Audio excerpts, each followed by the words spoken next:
خداوند کے زندہ اور پاک کلام میں سے گنتی کی کتاب اس کا 6واں باب۔ پھر خداوند نے موسیٰ سے کہا کہ بنی اسرائیل سے کہہ کہ جب کوئی مرد یا عورت نذیر کی منت یعنی اپنے آپ کو خداوند کے لیے الگ رکھنے کی خاص منت مانے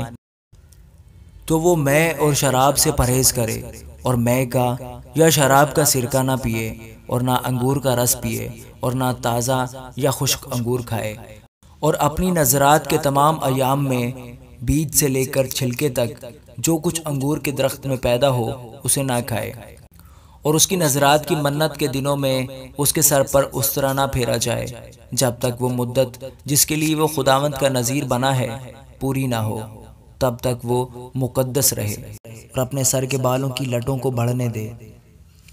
ان تمام ایام میں جب وہ خداوند کا نذیر ہو وہ کسی لاش کے نزدیک نہ جائے، وہ اپنے باپ یا ماں یا بھائی یا بہن کی خاطر بھی جب وہ مریں اپنے آپ کو نجس نہ کرے، کیونکہ اس کی نذرات جو خداوند کے لیے ہے اس کے سر پر ہے۔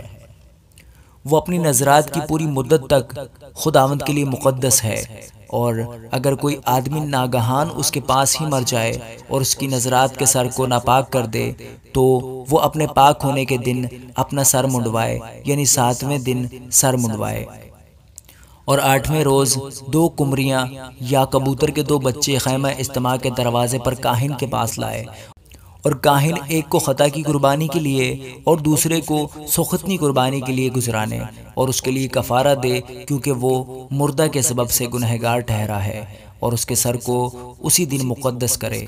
پھر وہ اپنی نذرات کی مدت کو خداوند کے لیے مقدس کرے اور ایک یکسالہ نر برا جرم کی قربانی کے لیے لائے، لیکن جو دن گزر گئے ہیں وہ گنے نہیں جائیں گے کیونکہ اس کی نذرات ناپاک ہو گئی تھی۔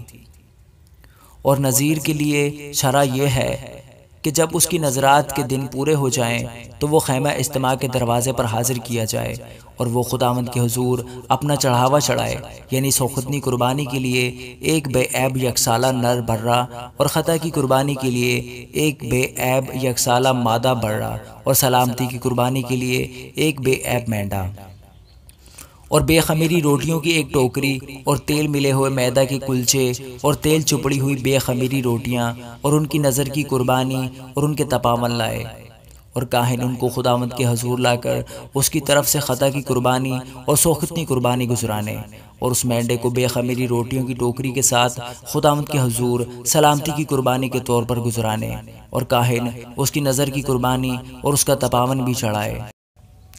پھر وہ نذیر خیمہ اجتماع کے دروازے پر اپنی نذرات کے بال منڈوائے، اور نذرات کے بالوں کو اس آگ میں ڈال دے جو سلامتی کی قربانی کے نیچے ہوگی،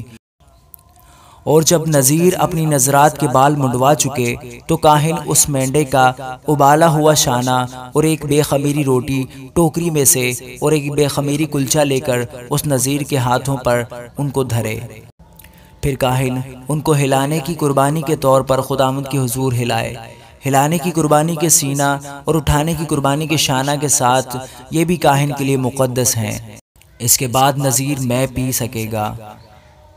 نذیر جو منت مانے اور جو چڑھاوا اپنی نذرات کے لیے خداوند کے حضور لائے، علاوہ اس کے جس کا اسے مقدور ہو، ان سبوں کے بارے میں شرع یہ ہے، جیسی منت اس نے مانی ہو ویسا ہی اس کو نذرات کی شرع کے مطابق عمل کرنا پڑے گا۔ اور خداوند نے موسیٰ سے کہا کہ ہارون اور اس کے بیٹوں سے کہہ کہ تم بنی اسرائیل کو اس طرح دعا دیا کرنا، تم ان سے کہنا خداوند تجھے برکت دے اور تجھے محفوظ رکھے، خداوند اپنا چہرہ تجھ پر جلواگر فرمائے اور تجھ پر مہربان رہے، خداوند اپنا چہرہ تیری طرف متوجہ کرے اور تجھے سلامتی بخشے۔ اس طرح وہ میرے نام کو بنی اسرائیل پر رکھیں اور میں ان کو برکت بخشوں گا۔ آمین۔